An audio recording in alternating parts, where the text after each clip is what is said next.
الذين جعلوا القرآن عضين فوربك لنسألنهم أجمعين. جس معاشرے میں جھوٹ پھیل جائے، دھوکہ پھیل جائے اور ظلم پھیل جائے، یہ معاشرہ کبھی عزت کے ساتھ زندگی نہیں گزار سکتا. یہ سر اٹھا کے زندہ رہنے کا حق کھو دیتے.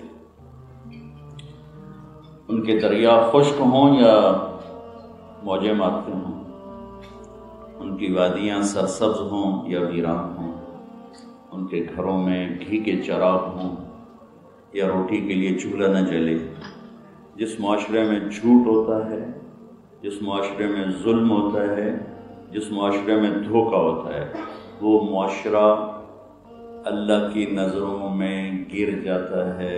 اسے دنیا کی کوئی طاقت عزت نہیں دے سکتی. یہ ہماری بیماری ہے. اس بیماری کا آپ کے پاس علاج کوئی نہیں ہے. کوئی گولی ایسی نہیں کہ آپ کھلاؤ اور اگلا سچ بولنے لگ جائے. آپ ٹیکا لگاؤ اور وہ دھوکہ چھوڑ، آپ آپریشن کرو اور وہ ظلم چھوڑ دے. اس کا علاج آپ کے ہاسپٹلز، پوری دنیا کے ہاسپٹلز میں کوئی نہیں ہے.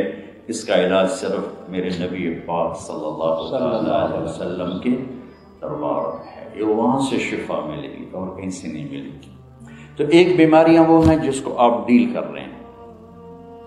ان بیماریوں پر تو اللہ کی رحمت بھی ہے، اور یہ بیماری انسان کے ساتھ شروع سے ہے.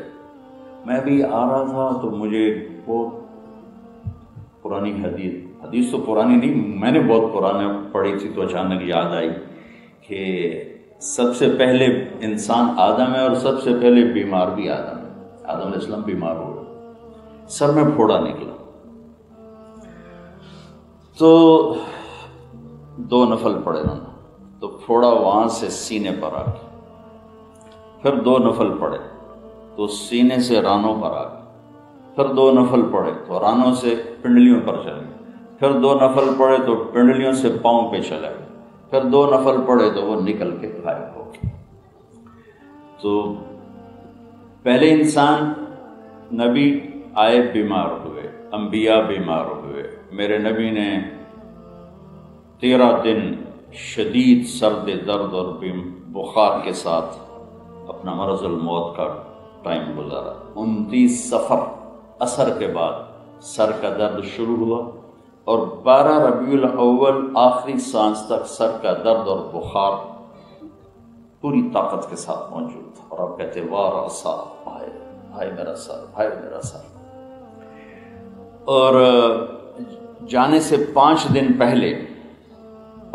پہلے بخار کی شدت تھی، تپ رہے تھے. تو آپ نے فرمایا 7 کنوؤں کا پانی لاؤ میرے لیے. تو 7 کنوؤں کا پانی 7 مشکیزوں میں لایا. تو پھر آپ نے ایک ٹب منگوایا، اس میں آپ تشریف فرما ہوئے.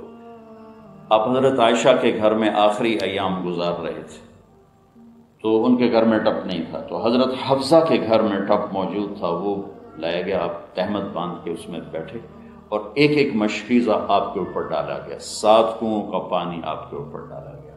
پھر کچھ آپ کو افاقہ ہوا، بخار نیچے گیا. آپ بھی پٹیاں رکھتے ہیں تو آپ نے سر درد کی وجہ سے بڑی کس کے پٹی باندھی سر کے اوپر، اور حضرت علی اور حضرت عباس کے کندھے پر ہاتھ رکھ کر آپ مسجد میں تشریف لائے ظہر کی نماز سے پہلے.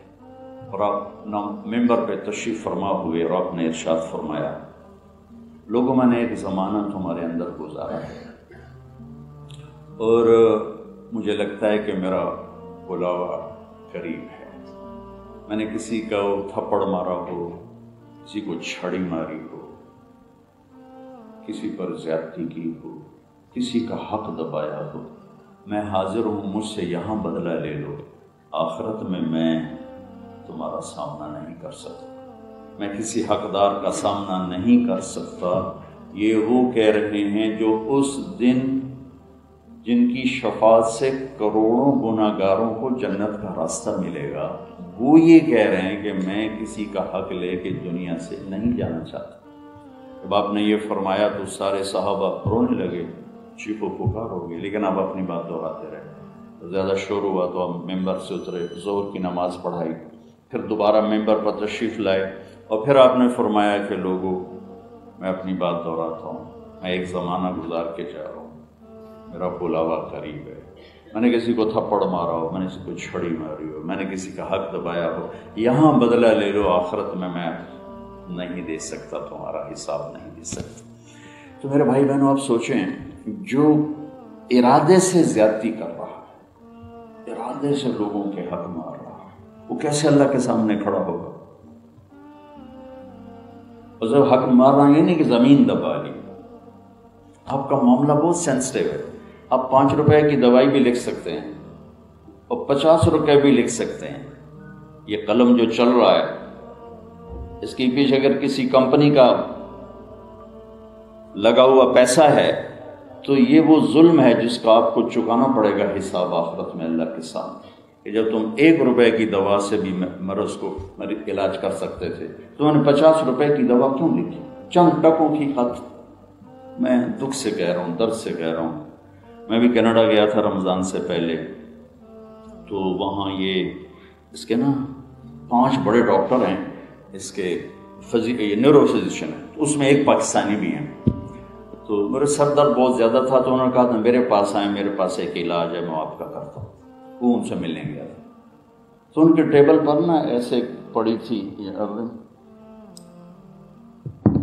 تو مانگا جائے تو بڑا سستا ہے، تو پینسل پڑی تھی ایسے، تو ایسی باتیں چل پڑی ہیں دواؤں کی اور پاکستان کے وہ کمپنیوں کی، تو انہوں نے ایسے اٹھائی کہ مولانا صاحب، یہ ایک پینسل اگر میں کسی کمپنی سے لے لوں تو میں بلیک لسٹ ہو جاؤں گا، ایک پینسل۔ تو میرے پاس تو آنسو ہی نہیں تھے کہ بہا سکتا، کم ایک پینسل لے لوں کسی کمپنی سے تو میں بلیک لسٹ ہو جاؤں گا، کسی کمپنی کے ایجنٹ کو اجازت نہیں ہمارے کمرے میں داخل ہو سکے۔ زوال جب آتا ہے تو چوطرفہ آتا ہے، جب رات آتی ہے تو پھر پیمز پر بھی آتی ہے اور فیصل مسجد پر بھی آتی ہے، پھر ممبر پہ بیٹھا خطیب بھی بگڑتا ہے، اور کلینک میں بیٹھا ڈاکٹر بگڑتا ہے، اور دفتر میں بیٹھا افسر بگڑتا ہے، اور کرسی پہ بیٹھا بادشاہ بگڑتا ہے، اور ایوان میں بیٹھا سیاستدان بگڑتا ہے۔ رات جب آتی ہے تو اندھیرا بے رحمی کے ساتھ آتا ہے، اجالا جب آتا ہے تو کونے کونے کو روشن کرتا ہے۔ جب قوموں پہ زوال آتا ہے، ان کے دلوں کی بجائے ان کے دلوں اللہ کے نور کی بجائے شیطان کے اندھیرے چھا جاتے ہیں، تو پھر ہر روپ میں وہ بگڑا ہوا ہوتا ہے، وہ وائٹ گاؤن پہن لے یا چٹی پگڑی پہن لے، وہ جب اندر سے بگاڑ ہوتا ہے، جہاں بیٹھے گا وہ بگاڑ باہر نکلے گا، وہ فساد باہر نکلے گا۔ میں اتنا ڈپریس ہوا ان کی وہ بات سن کر کہ میں اپنے دیس کا کیا کروں، جہاں مریض گاہک بن جائے، وکیل کے سامنے مظلوم بھی گاہک بن جائے، اور جج کا قلم بھی 2 کوڑی میں بک جائے، غریب کی بیٹیوں کی عزتیں نیلام ہو جائیں۔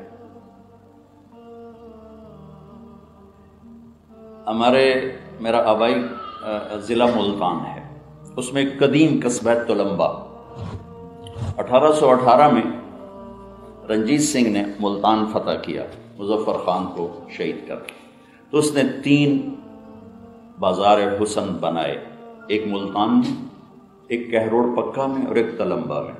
تو وہ بازار حسن 1818 سے قائم ہوا۔ چند سال پہلے مجھے خیال آیا کہ میں ساری دنیا پھرتا ہوں تو یہ جو بیٹھی ہوئی ہیں لڑکیاں یہاں، ان کا بھی تو میرے اوپر حق ہے، یہ میرا گریبان پکڑ لیں قیامت کے دن، تو ساری دنیا تو تبلیغاں کی تھیں، سنتوں آ کے گالی نہ دسی۔ تو میں ڈر گیا، تو میں نے ایک دن سب کو اکٹھا کیا، تو وہ ان کی نائکا، ان کی ڈانسر، ان کی طوائف ہیں، سب اکٹھی ہو گئی، ان کے لوگ بھی، ان کے مرد بھی۔ تو میں نے صرف اس مضمون پہ بات کی کہ اللہ نے اسلام میں عورت کا کیا مقام رکھا ہے، وہ بیٹی ہو، وہ بہن ہو، وہ بیوی ہو، وہ ماں ہو، تو اس کا کیا مقام، خالہ ہو اس کا کیا مقام۔ احادیث سے بس کوئی پونا گھنٹہ میں بات میں چلے۔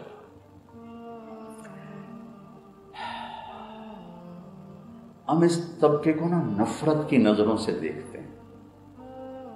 جب میں ان کے قریب ہوا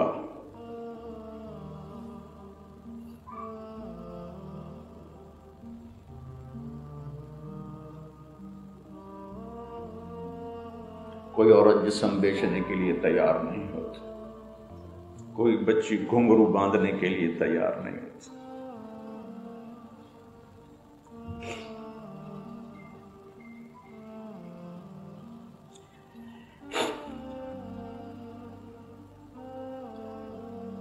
یہ مرد ہے جو اس سے نہ چاہتا بھی ہے اور اس کو بیچتا بھی ہے، اور اس پر طوائف کا کالا داغ لگاتا ہے۔ خود سردار صاحب ہوتا ہے، خود میاں صاحب ہوتا ہے، خود مار صاحب ہوتا ہے، خود شیخ صاحب ہوتا ہے، اور ایک غریب کی بچی پیٹ کی آگ بجھانے کے لیے طوائف کا داغ لے کر قبر میں چلی جاتی ہے۔